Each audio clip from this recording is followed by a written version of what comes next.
Matt Taylor of Brighton, UK is one of the more colourful of the Satan hunters, happy to promote and support his fellow Satan hunters regardless of what they have done. Total bullshit, but hey, let's carry on.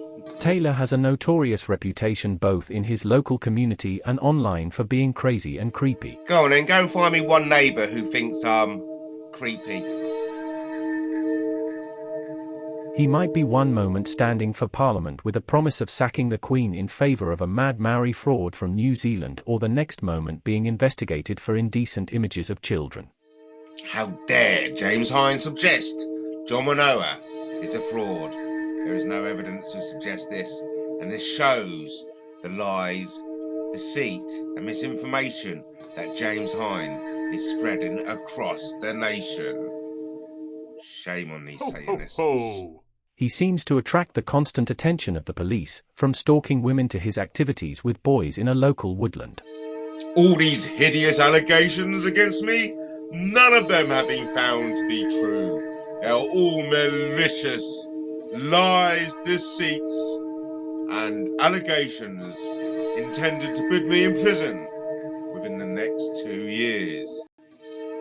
I've only got until November, and then I'm free. Free to be me. There has been a great deal of speculation online asking if Matt Taylor had served in the army, and why he apparently had been booted out. The speculation forced Matt Taylor to publish photos of himself in the army, which caused me to start digging around. What I uncovered confirms that Matt Taylor served in the army, why he was booted out, and why he is probably the disturbed man he is today.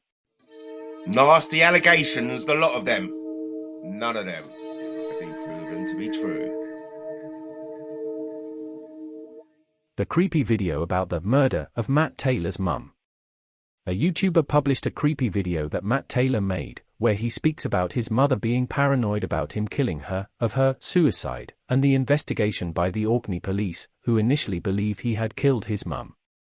Of particular interest is that the video mentions that Taylor had been dishonorably discharged from the army and had to abandon his mother in Orkney to travel back to England to sign his army discharge papers, shortly before his mother died in an apparent suicide.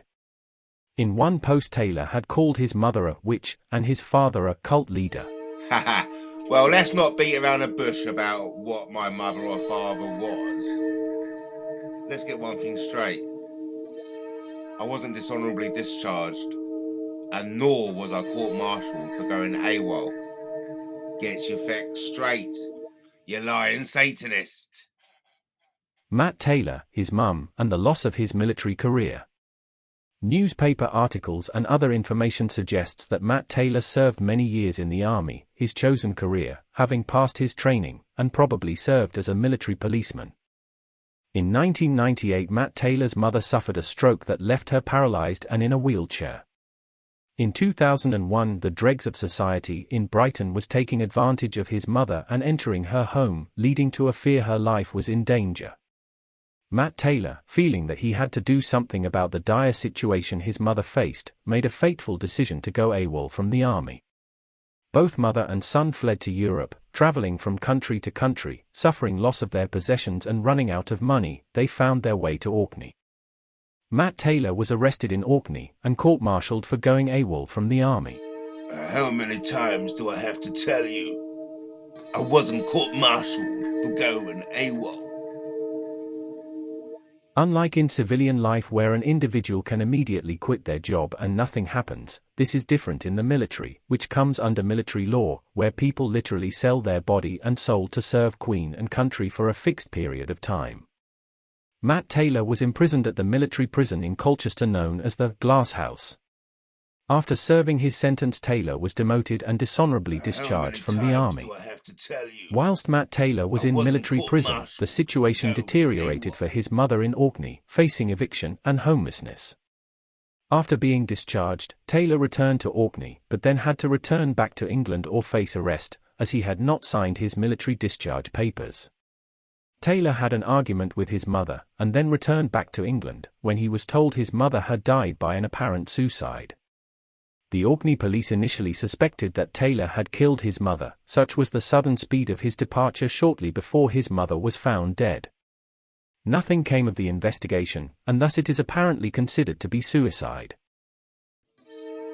For the love of God, I wasn't dishonourably discharged from the army, though I was reduced in ranks and dismissed for the possession of illegal drugs, for the possession and distribution of illegal drugs, in which I gave 5 cannabis joints to my dying mother as she lay on her deathbed. Rest in peace, my dear old mum. I love you. Conclusion. I think Matt Taylor was deeply attached to his mother and faced a difficult situation of being trapped in his military role whilst his mother suffered an increasingly dangerous situation at home. Taylor made what was in the end a pointless and devastating choice to sacrifice his military career, savings and liberty to help his mum, which still ended in her death. It is probably not surprising that the years 2001-2002 was the turning point that produced the sort of demented and twisted creature that we now find in Matt Taylor today. Who are you for calling me twisted and demented? Someone who pretends to be a 12-year-old boy online to learn everything they can about certain individuals. You're the only person I know who admits to watching CP. Now go around away, James Hind. You are sickening. And you're stalking me. Regardless of the tragedy that must have deeply impacted Matt Taylor, there is no justification for the suffering and terror Taylor is inflicting upon his many victims, even upon innocent children.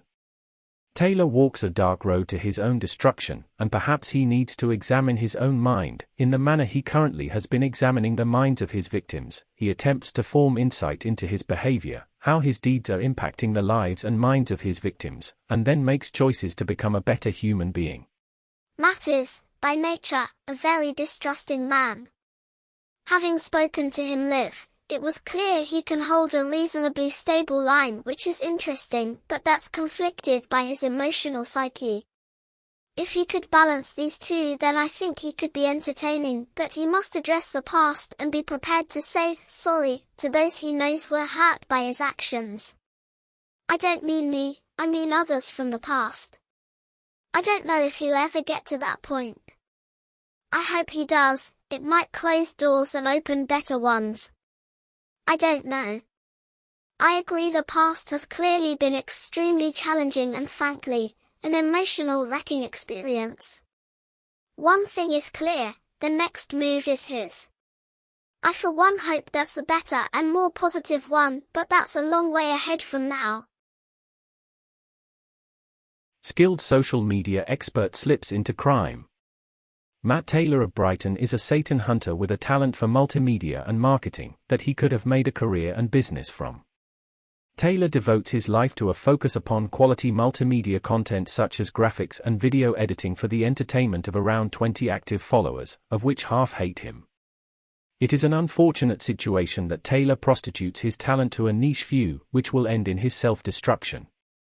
Matt Taylor is another Satan hunter who prefers the epic fantasy of God complex, where he is the tragic victim hero with the solution to an invention of great evil, rather than to walk a mundane successful life of a multimedia content provider. Taylor prefers the fantasy of the Queen being a baby-eating shape-shifting reptile, of being the man who will replace the Queen of England with a sectioned Maori fraudster living in New Zealand.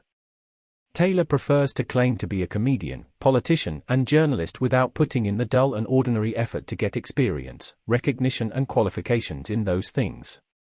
Taylor prefers to target specific people with false allegations, stalking, and harassment that has resulted in him coming to the attention of the courts and a suspended prison sentence. The adverse publicity, the criminal convictions, and an online crowd of victims makes it hard for Taylor to rise above his current hole he finds himself in, and he walks a path that will end in jail.